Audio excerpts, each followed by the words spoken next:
रामद्रोहियों के परिवार जिन्होंने राम मंदिर का विरोध किया है, जिन्होंने राम मंदिर के लिए अनाप शनाप बका है, वो या तो road accident, plane crash, heart attack या किसी बीमारी से मृत्यु को प्राप्त होने वाले हैं। ये बहुत जल्दी 1-1.5 वर्ष के अंदर की ही गणना है।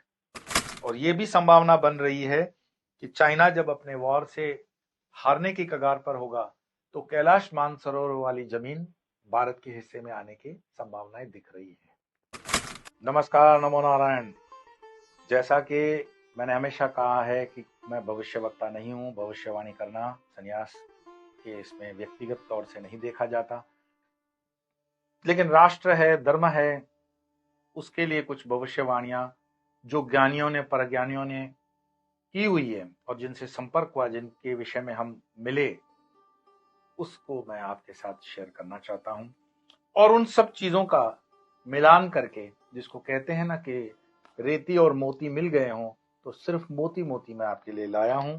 ऐसी 14 भविष्यवाणियां मैं आपके साथ आज शेयर करने जा रहा हूं, जो 2024 से आने वाले 2039 तक आपको मार्गदर्शन बताती हैं कि भारत किस दिशा में जा रहा है। सबसे पहली भविष्यवाणी है कि भारत के अंदर बहुत जल्दी 2 वर्ष के अंदर अंदर न्याय तंत्र में सुप्रीम कोर्ट द्वारा आमूलचूल परिवर्तन की संभावनाएं दिख रही हैं। और उनके कुछ निर्णय कुछ राजनीतिक पार्टियों के लिए तो होंगे, परंतु धार्मिक नेताओं और धार्मिक मठ मंदिरों के लिए भी होंगे। कई धार्मिक संगठन उससे थोड़े बहुत प्रभावित अपने को महसूस करेंगे और हो सकता है देश में अराजकता फैलाने का भी प्रयास करेंगे। ये न्याय तंत्र को लग करके मैंने आपको बताई है भविष्यवाणी, जो 2 वर्ष के अंदर ही हो जाएगी।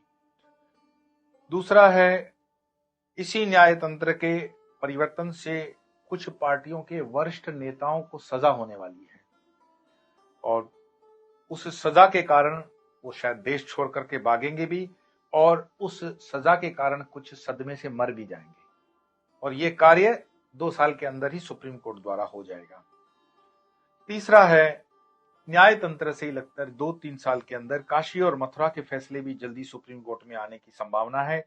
और उसमें बहुत ही सुलझे हुए मुस्लिम नेता, मुस्लिम लोग, मुस्लिम समाज समर्थन देते हुए भारत के अंदर जो गलतियां हो चुकी है पूर्व शासकों द्वारा, उसको सुधार लेने की संभावनाएं दिखती हैं और शांतिपूर्ण इसमें हल दिखता है। और ये भी बात 2-3 साल के अंदर ही है। दक्षिण भारत के वरिष्ठ नेताओं को और बच्चों को जल्दी 2-3 सालों के अंदर ही सुप्रीम कोर्ट या अन्य कोर्टों द्वारा सजा होने वाली है। और दक्षिण में 2-3 राज्यों में भारतीय जनता पार्टी अपने बलबूते सरकार बनाएगी दक्षिण भारत में, और ऐसी ऐसी जगहों पर वो सीट जीतेंगे जहां पर कोई अपेक्षा हमने नहीं रखी है। 2024 में नरेंद्र मोदी सरकार, जिसका आपको इंतजार था, ये 5वें नंबर की घोषणा भविष्यवाणी की कि 2024 में नरेंद्र मोदी सरकार बहुमत से जीत रही है। और इस सरकार में हिंदू सनातनी तो उनको वोट देंगे। मैं आपकी जानकारी में बता दूं कि इसमें अप्रत्याशित रूप से मुस्लिम महिलाएं बढ़ चढ़ करके भाजपा को वोट देने वाली है और भाजपा अपेक्षित मार्जिन से बहुत आगे निकल जाएगा। तो ये 2024 की ही भविष्यवाणी है। 6वें नंबर की भविष्यवाणी है कि जैसे पहले मेघनाद मारा था और फिर रावण, ऐसे ही रावण तो बाद में ही मरता है। रामद्रोहियों के परिवार जिन्होंने राम मंदिर का विरोध किया है, जिन्होंने राम मंदिर के लिए अनाप शनाप बका है, वो या तो road accident, plane crash, heart attack या किसी बीमारी से मृत्यु को प्राप्त होने वाले हैं। ये बहुत जल्दी 1-1.5 वर्ष के अंदर की ही गणना है।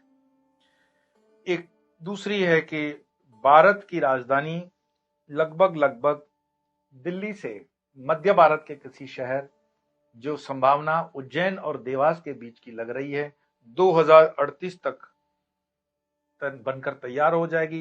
लेकिन यह निर्णय मोदी सरकार अपने कार्यकाल 2024 के बाद ले लेगी और ये इसी वर्ष हो जाएगा। 7वें नंबर की भविष्यवाणी है कि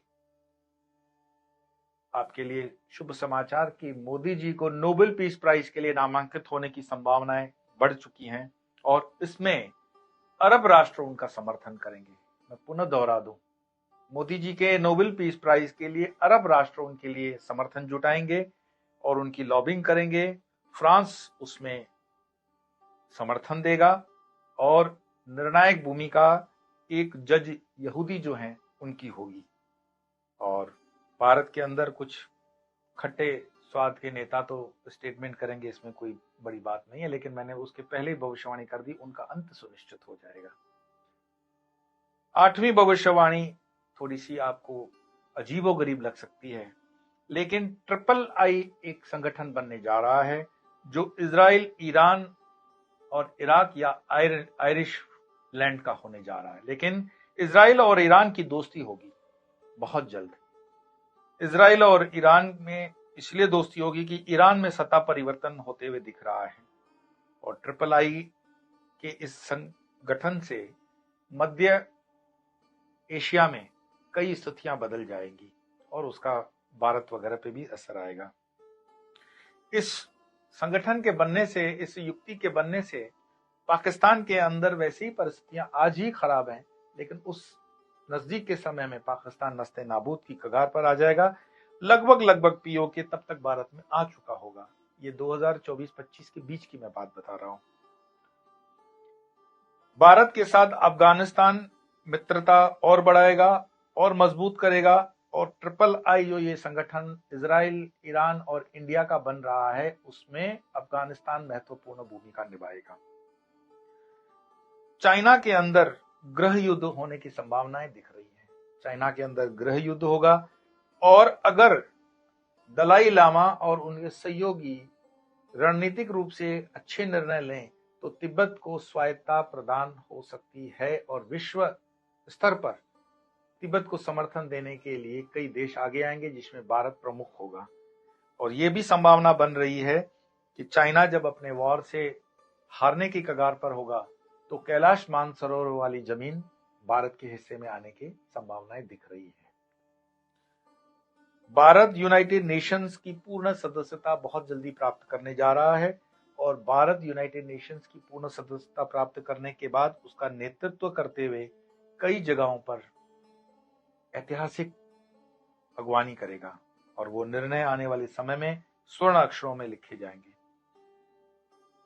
बहुत जल्द 24-25 के ही इस वर्ष में भारत संघ राज्य की स्थापना और विस्तार लेगी। भारत के संघ राज्य में भूटान, नेपाल, पाकिस्तान, श्रीलंका, म्यांमार, अफगानिस्तान यानी कि सार्क के लगभग सारे देश भारत के साथ ही एकजुट रहेंगे और इन सभी देशों का डिफेंस, फॉरेन अफेयर्स और करेंसी एक होगी। ये तीन एक स्वायत्ता हो सकती है, देशों को दे दी जाए, लेकिन झंडा लगभग एक हो जाएगा।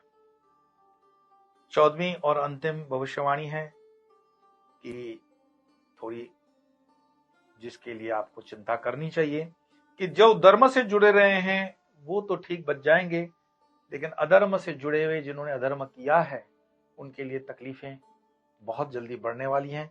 कुछ कुदरती आपदाएं आती हुई दिख रही हैं, जिसमें यूरोप, अमेरिका, ऑस्ट्रेलिया विशेष प्रभावित होंगे। भारत के तटीय क्षेत्र जो हैं वो प्रभावित होंगे सुनामी, तूफान इत्यादि से, और कई राज्यों में जहां पर जनता जनार्दन ने अधर्म का सहारा दिया है उनको परेशानी हो सकती है।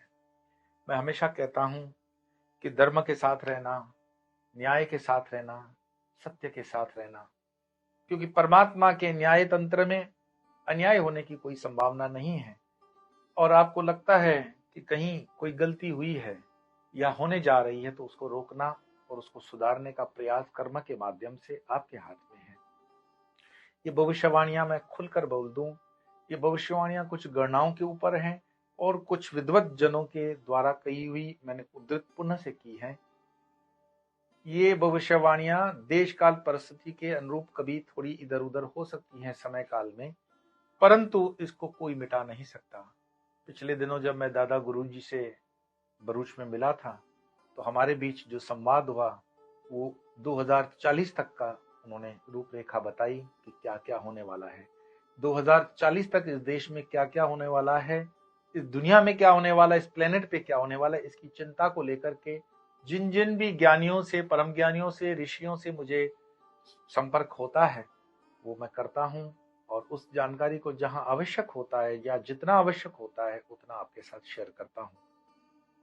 आज इतना ही। आपको ढेर सारी शुभकामनाएं, और फिर मिलेंगे अन्य विषय को लेकर। तब तक के लिए नमो नारायण।